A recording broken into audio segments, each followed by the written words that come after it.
Hello guys, welcome back to our channel. So இந்த வீடியோவில் பார்த்தீங்கன்னா எதை பற்றி பார்க்க போகிறோம் அப்படின்னா how to increase the stamina. So அப்புறம் பார்த்தோன்னா நம்ம ஸ்டெமினாவை இன்க்ரீஸ் பண்ணுறதுக்கு என்னென்ன ஃபுட்லாம் எடுக்கணும்னு சொல்லிட்டு தான் இந்த வீடியோலாம் பார்க்க போகிறோம்.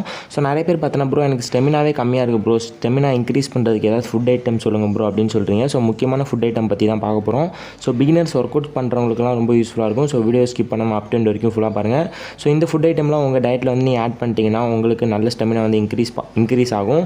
ஸோ இது பார்த்தீங்கன்னா வந்து கண்டினியூஸாக நீங்கள் எடுத்தால் மட்டுமே தான் இது வந்து நடக்கும். ஸோ அதனால் கண்டினியூஸாக ட்ரை பண்ணுங்கள். ஸோ உங்கள் ஸ்டெமினாவை இன்க்ரீஸ் பண்ணுறதுக்கு ஃபஸ்ட்டு பார்த்தீங்கன்னா பனானா. ஸோ பனானா பார்த்தீங்கன்னா உங்கள் ஸ்டெமினாவை நல்லா இன்க்ரீஸ் பண்ணும். ஸோ செகண்ட் பார்த்தீங்கன்னா வந்து வீட் பிரெட்.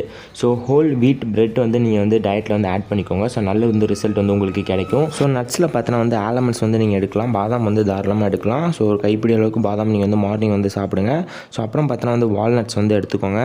ஸோ அப்புறம் பார்த்தீங்கன்னா ஃபிக்ஸும் நீங்கள் வந்து உங்கள் டயட்டில் வந்து ஆட் பண்ணிக்கலாம். ஸோ முக்கியமான விஷயம் பார்த்தீங்கன்னா உங்கள் ஸ்டெமினா இன்க்ரீஸ் பண்ணுறதுக்கு ஜூஸ் வகைகள் எடுக்க முடிஞ்சால் கண்டிப்பாக எடுத்துக்கோங்க. ஸோ முக்கியமாக பீட்ரூட் ஜூஸ் இருக்குது பார்த்தீங்களா. ஸோ அதெல்லாம் பார்த்தீங்கன்னா நல்லா வந்து ஒரு டம்ளர் வந்து போட்டு குடிக்கலாம். ஸோ முக்கியமாக ஆப்பிள் ஜூஸ் வந்து குடிக்கலாம். ஸோ முக்கியமாக பப்பாயா ஜூஸ் பார்த்தீங்கன்னா உங்கள் ஸ்டெமினா நல்லா இன்க்ரீஸ் பண்ணி கொடுக்கும். மெலான் ஜூஸ் கிடச்சிச்சின்னா மெலான் ஜூஸையும் உங்கள் டயட்டில் வந்து ஆட் பண்ணிக்கோங்க. ஸோ இதெல்லாம் பார்த்தீங்கன்னா ஸ்டெமினா இன்க்ரீஸ் பண்ணுறதுக்கு ஃபுட் ஐட்டம்ஸ். ஸோ இதெல்லாம் பார்த்தீங்கன்னா கண்டிப்பாக உங்கள் டயட்டில் வந்து ஆட் பண்ணிக்கோங்க. முக்கியமாக ப்ரௌன் ரைஸ் வந்து மார்னிங் வந்து எடுத்துக்கலாம். ஸோ ப்ரௌன் ரைஸ் வந்து எடுக்க முடிஞ்சால் எடுத்துக்கோங்க. முக்கியமாக ஆப்பிள் வந்து எப்போதுமே எடுத்துருங்க. ஸோ ஆப்பிள் பார்த்தீங்கன்னா ப்ரீ ஒர்க் அவுட் ஃபுட் வந்தால் நீங்கள் எடுக்கலாம். ஸோ அப்படி இல்லாட்டி போஸ்ட் ஒர்க் அவுட் ஃபுட்டாக வந்து ஒரு 2 hours அப்படி இல்லாட்டி 1 hour கழிச்சு கூட நீங்கள் வந்து சாப்பிடலாம். ஸோ எக்கு கிடைச்சா எக்கும் எடுத்துக்கோங்க. ஸோ எக்கு உங்களோட ஸ்டெமினாவை நல்லா இன்க்ரீஸ் பண்ணி தரும். ஸோ எக்கு பார்த்தீங்கன்னா வந்து போஸ்ட் ஒர்க் அவுட் ஃபுட்டாக எடுத்துக்கோங்க. உடற்பயிற்சி செஞ்சு முடிச்சதுக்கப்புறம் ஒரு 3 எக்கு வந்து ஃபுல் எக் வந்து எடுத்துக்கலாம். ஸோ அது பார்த்தீங்கன்னா உங்களோட மசில் கெயினை நல்லா இன்க்ரீஸ் பண்ணும், உங்களோட ஸ்டெமினாவை நல்லா இன்க்ரீஸ் பண்ணும், உங்களோட எனர்ஜி நல்லா இன்க்ரீஸ் பண்ணும்.